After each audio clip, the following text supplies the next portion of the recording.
আমন্ত্রণ জানিয়েছি সিরাজগঞ্জের বহু সংগঠনের সংগঠক, বিশিষ্ট আইনজীবী, প্রসূন থিয়েটারের প্রতিষ্ঠাতা অ্যাডভোকেট মাহবুব একতা টুটুল সাহেবকে।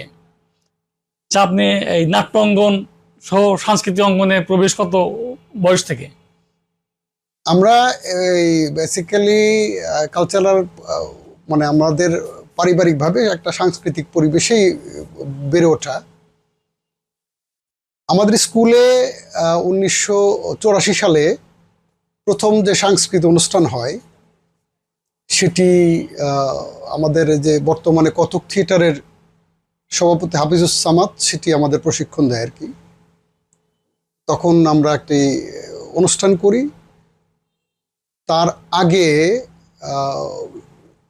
সেই 1984 সালেই এই আশরাফ ফারুক কবি এবং গীতিকার, হ্যাঁ কবি এবং গীতিকার, তার নেতৃত্বে তখন আমরা সংগঠনের নাম আমরা কজন নাট্যগোষ্ঠী, আমরা কজনের পক্ষ থেকে আমরা একটি সেই সময় সিরাজগঞ্জ তখন ভাসানী মিলনায়তন, পৌর মিলনায়তন তখন নাম ছিল, সেই ভাসানী মিলনায়তনে আমরা রাধারমন ঘোষের এক ধামালু নাটক, সেই নাটকটির মধ্য দিয়ে বেসিক্যালি আমাদের নাটকের যাত্রা শুরু। কমেডি নাটক ছিল। সেখানে সেই নাটকটার সেই প্রথম যে ডায়লগ, আমার এখন সে পুরো নাটকটাই মুখস্থ আছে স্টিল নাও। আচ্ছা, সেখানে যে প্রথম যে এক যে ছিল রাজা, সবাই তাকে বলতো হবু, মন্ত্রী মশাই নামটি গবু, দুজনাতে গিলতু খালি পান্তু আর খাজা, হবু রাজার রাজ্যে আহা সবাই ভীষণ খুশি, সুযোগ পেলে এওর নাকে মারছে টেনে ঘুষি, চোর সেতা যে পুলিশ ধরে ঢুকিয়ে রাখে জেলে, লোকেরা সব জল মেখে যে সাঁতার কাটে তেলে, সেটা সন্দেশ আর বাতাস আর একই রকম দাম, গরমকালে শীতে কাঁপে শীতকালে দেয় ঘাম। এরকম আমি মোটামুটি ধন্যবাদ যে এত বছর পরেও যে এটা এই সংলাপটা মুখস্থ রেখেছেন। না, আমি নাটকের অনেক বলতে পারবো।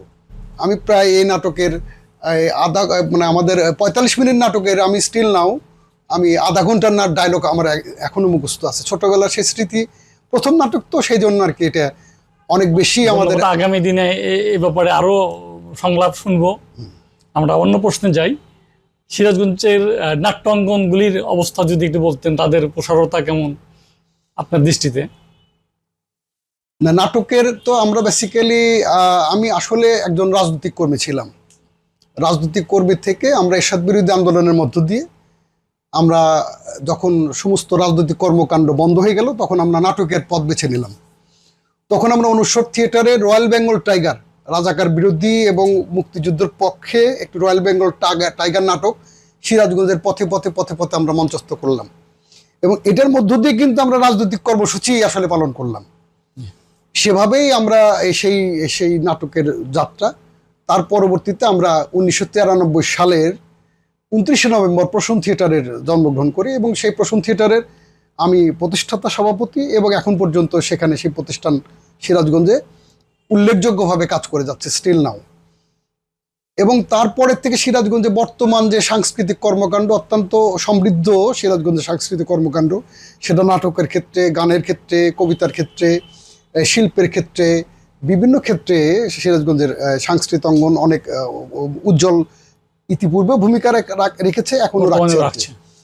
এবং সেখানে আমরা যেরকম প্রসূন থিয়েটার যেরকম নাটক করছি, আমাদের প্রসূন সাহিত্য সংসদ, আমরা কিছুদিন আগে পথ বই মেলা করলাম সিরাজগঞ্জে, একটা নতুন আঙ্গিক পথ বই মেলা সিরাজগঞ্জের। আমরা এই প্রসূন সঙ্গীতালয় থেকে শুদ্ধ সঙ্গীত চর্চার চেষ্টা করি। আমরা একটি লালন, এই যে বিশ্ব ব্রহ্মাণ্ডে সারা পৃথিবীতে যখন একটু জাতপাত মানে জেন্ডার ভায়োলেন্সের উপর কাজ হচ্ছে, তখন লালনকে খুবই প্রাসঙ্গিক। এবং যেহেতু আমাদের সৌভাগ্যক্রমে লালনের জন্মস্থান এই আমাদের কুষ্টিয়া, আমাদের ডিস্ট্রিক্টের পাশে, এবং লালনের যে সাহিত্য, তার যে গান, তার যে কর্মকাণ্ডের মধ্যে যেরকম আমাদের যে শিল্প সাহিত্যের যে আমাদের জীবনের টাচ আছে, সে কারণে লালন, এই অবহেলিত লালন বাউলদেরকে একত্রিত করার জন্য আমরা সিরাজগঞ্জ লালন সংসদ প্রতিষ্ঠাটা করেছি, এবং সেটা লালনের গানকে উজ্জীবিত করার জন্য, লালন চর্চা করার জন্য, গণমানুষের মধ্যে এই গ্রামীণ পল্লী যে সংস্কৃতি আর আমরা গ্রাম থিয়েটার চর্চা করি। বেসিক গ্রাম থিয়েটার হচ্ছে সেলিম আল দিন স্যার হচ্ছে গ্রাম থিয়েটারের আমাদের স্বপ্নদ্রষ্টা। আমাদের বর্তমানে প্রধান নাসিরউদ্দিন ইউসুফ বাচ্চু বীর মুক্তিযোদ্ধা, যিনি জানেন ৭১-এর দিনগুলো প্রতিদিন টেলিভিশনে করছেন, যিনি গেরিলা যুদ্ধের পরিচালক, উনি আমাদের এখন প্রধান। গ্রাম থিয়েটারের প্রধান কাজ হচ্ছে বাংলাদেশের লোকজ যে সংস্কৃতি, সেই সংস্কৃতিকে আমরা লালন করি। আমরা মনে করি যে না, নাটক হচ্ছে আমাদের হাজার বছরের, আমরা স্লোগানই দিয়েছি যে হাতের মুঠে হাজার বছর আমরা চলেছি সামনে। আমরা কোনো ধারকর্য করে বাংলাদেশের সংস্কৃতি করি না, এটি নাটক আমাদের নিজস্ব সংস্কৃতি।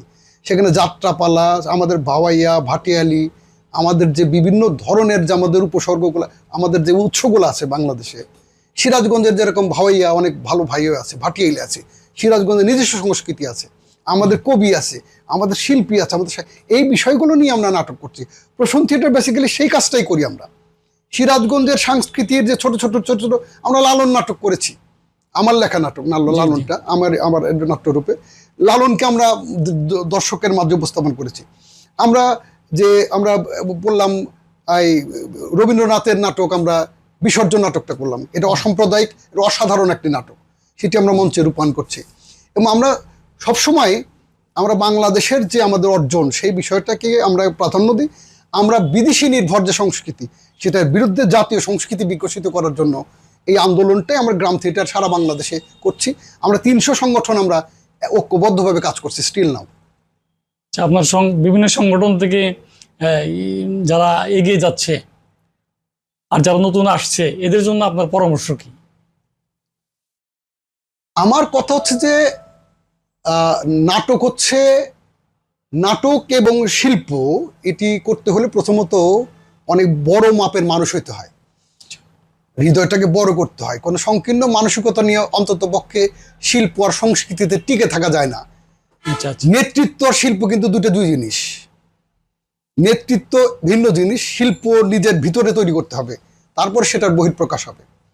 শিল্পের যে চর্চা, সাহিত্যের যে চর্চা, এটা একটা সৃষ্টি। সৃষ্টি বলতে মানুষ আশরাফুল মুখলুকাত, সৃষ্টির শ্রেষ্ঠ জীব। মানুষের মূল কাজ হচ্ছে সৃষ্টি করা। যে মানুষ সৃষ্টি করতে পারে না, তাহলে মৌমাছি এবং অন্য প্রাণীর সাথে মানুষের কোনো সম্পর্ক নাই, থাকলো না। কারণ হচ্ছে যে ওই বাঘ সারা জীবন তার একই নখ ব্যবহার করে শিকার করতেছে, ওই মৌমাছি সারা জীবন ওই সেই মধুর একই রকম, বই পাখি একই বাসা বানায়, তার কোনো স্বপ্ন নাই, তার কোনো জীবনের উন্নতি নেই, ওই ১,০০,০০০ বছর ধরে একই করতেছে। কিন্তু মানুষ তার আজকের স্বপ্নের সমান বড়। আজকে আমি যতটুকু রেখে গেলাম, আমার পরের প্রজন্ম আরো বেশি কিছু করবে। আজকের পত্রিকা বলেন, সমস্ত কিছু বলেন যে এই যে আধুনিকায়ন, এটা মানুষের সভ্যতার সৃষ্টি। এই যে সৃষ্টিশীল মানসিকতা, মানুষের সৃষ্টির প্রতি যে অসন্তুষ্টি, এই অসন্তুষ্টিগুলো মানুষকে আরো আগে এগিয়ে দেবে। মানুষের সৃষ্টির যে আনন্দ, এটি মানুষের মূল উপভোগ্য। যার মধ্যে সৃষ্টির আনন্দ নাই, যে সে সংস্কৃতিবান না। যে সৃষ্টি করতে জানে না, সে সংস্কৃতিবান না। যে মনটাকে বড় করতে জানে না, সে সংস্কৃতিবান না। সে লিডার হইতে পারে, দ্যাটস ডিফারেন্ট থিং। আপনি জোর করে একটা দলের নেতা হইতে পারেন, একটা গ্রুপের নেতা, দ্যাটস ডিফারেন্ট থিং। বাট আপনাকে সৃষ্টিশীল হইতে হবে, আপনার ভিতর থেকে বের হতে হবে, জাগ্রত হবে, এবং আপনাকে সেই সংস্কৃতিবানের মানুষ হইতে হবে, যে ইনলাইটেড করা, অর্থাৎ সূর্য আলোকিত করবে নিঃস্বার্থভাবে একটা সংস্কৃতিবান সমাজকে, সেই আলোকিত করবে। সেটা যদি না পারে, আপনি যদি কাউকে ইনলাইটেড করতে না পারেন, আলোকিত করতে না পারেন, তাহলে আপনি সংস্কৃতি করার কোনো মানে হয় না।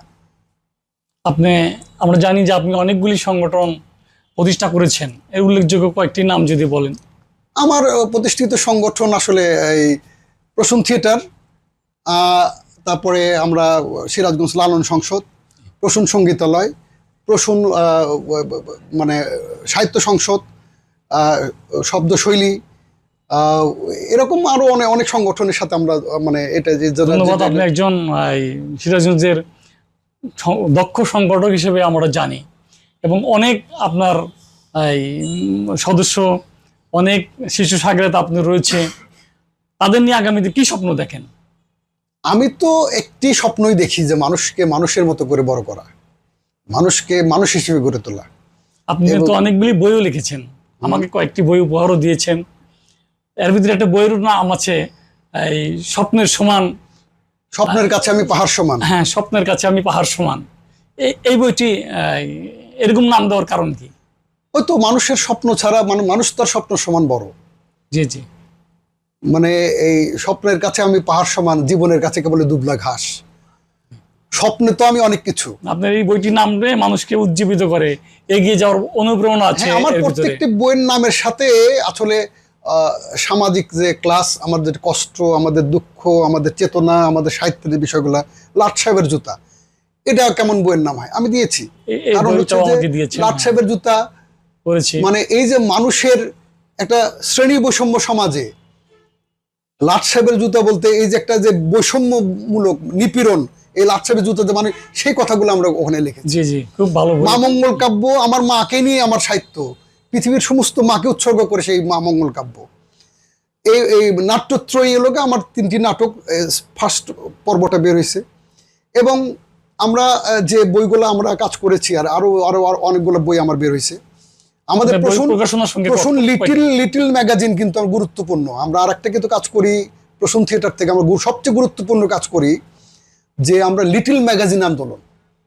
এই ছোট ছোট শিল্পী সাহিত্যদেরকে ঐক্যবদ্ধ করে তাদের লিটিল ম্যাগাজিন, আমরা পথ বইমেলায় কিন্তু লিটিল ম্যাগাজিন, প্রসূন সাহিত্য সংসদ, আমরা প্রতি বছরই প্রসূনের একটি সাহিত্য পত্রিকা বের করি, লিটিল ম্যাগাজিন। প্রতি বছর 2-3টা করে বের করি লিটিল ম্যাগাজিন। এটা লিটিল ম্যাগাজিন আন্দোলন। আমরা একটা পাঠাগার আন্দোলন। পাঠাগার আন্দোলন অর্থে আমাদের চাই বাংলাদেশের প্রত্যেক ইউনিয়নে একটি করে পাঠাগার গড়ে উঠুক। এবং এই পাঠাগার আন্দোলন কিন্তু অলরেডি আমরা 3টা পাঠাগার করতে পেরেছি সিরাজগঞ্জে, এবং সেটা ব্যক্তিগত উদ্যোগে। এবং মাহমুদপুর বিদ্যাকোষ পাঠাগার, সালাহ বেগম স্মৃতি পাঠাগার, এরকম কিন্তু আমরা অনেকগুলো পাঠাগার আমরা গড়ে তুলছি। এবং সিরাজগঞ্জের সমস্ত পাঠাগারকে, মানুষকে নিয়ে পাঠাগারকে উজ্জীবিত করার জন্য বিভিন্ন প্রতিযোগিতার মধ্য দিয়ে তাদেরকে, এই ছেলেপেলেদেরকে নিয়ে এসে বইমুখী করা, ফেসবুকের বাইরে বইমুখী করা, এই বিষয়গুলো কিন্তু আমরা কাজ করছি।